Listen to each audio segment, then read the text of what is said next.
آج ہم انشاءاللہ لفظ جلالہ یعنی اللہ، جو اللہ سبحانہ تعالیٰ کا ذاتی نام ہے، اس پر بات کریں گے۔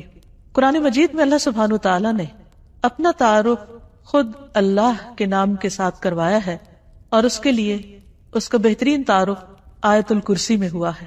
اللہ لا الہ الا ہو الحی القیوم لا تأخذہ سنۃ ولا نوم لہ ما فی السماوات وما فی الارض من ذا الذی یشفع عندہ الا بإذنہ یعلم ما بین ایدیہم وما خلفہم ولا یحیطون بشیء من علمہ الا بما شاء وسع کرسیہ السماوات والارض ولا یؤودہ حفظہما وہو العلی العظیم۔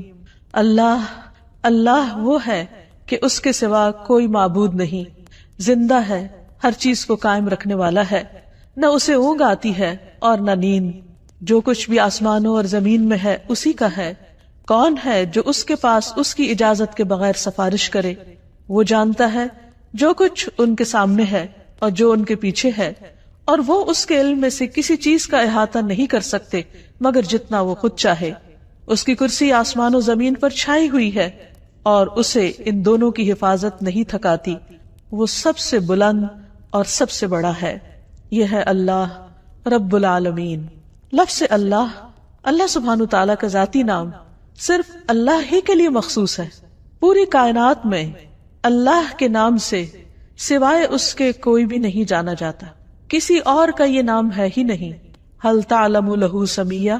نہیں، یہ نام ایک انتہائی خوبصورت نام ہے۔ اگر اس کی تحریر پر آپ غور کریں تو اس کے ساری شیپ اوپر کو اٹھتی ہوئی جاتی، جو اپنی تحریر کے اعتبار سے بھی اللہ سبحانہ تعالیٰ کی عظمت اور بلندی پر دلیل ہے۔ اس کو اسم الجلالہ، اللہ کا عزت والا نام، بلند نام، جلیل القدر نام، جو اسماء حسنہ میں سے سب سے عظیم اور اعلیٰ ہے، صرف اسی کا ہے۔ اس کے لغوی معنی کیا ہے؟ اس کا مطلب کیا ہے؟ اس کی اصل الالہ ہے، لیکن باقی اسماء کے ساتھ جب ال لگتا ہے تو الگ پڑھا جاتا ہے۔ لیکن سبحان اللہ سبحانہ تعالیٰ کے اس نام میں ال اس کا حصہ بن چکا ہے، یعنی اللہ، بجائے اس کے کہ ہم کہیں الالہ، وہ خاص الہ، کیا کہا جاتا ہے؟ اللہ۔ عربی لغت میں یہ لفظ 4 معنوں میں استعمال ہوتا ہے۔ نمبر 1 المعبود، یعنی اللہ کون ہے؟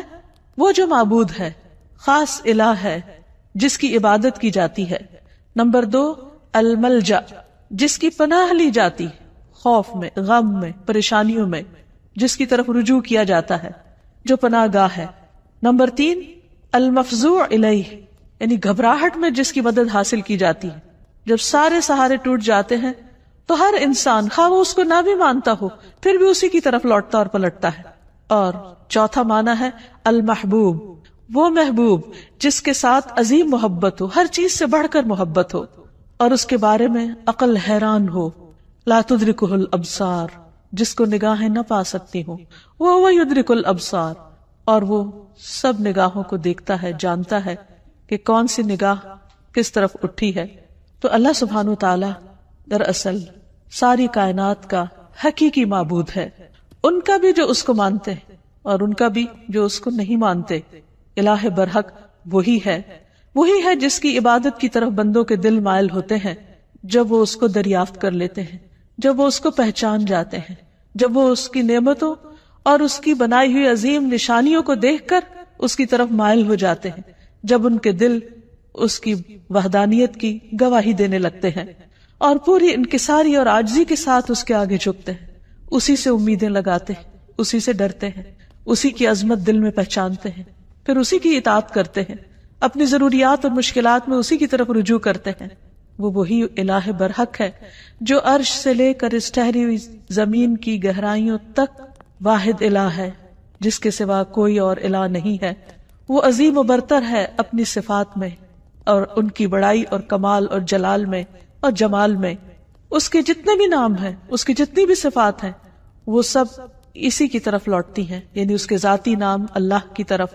اس کا کوئی شریک نہیں، کوئی اس کے مشابہ نہیں، کوئی اس کے ہم مثل نہیں، کوئی اس کا ہمسر نہیں، کوئی اس کا مددگار نہیں۔ وہ ہر لحاظ سے کامل ہے۔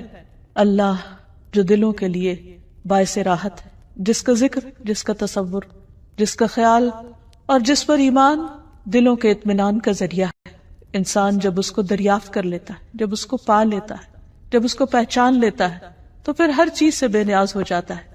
اللہ جل جلالہ کا یہ نام قرآن مجید میں سب سے زیادہ استعمال ہوا ہے۔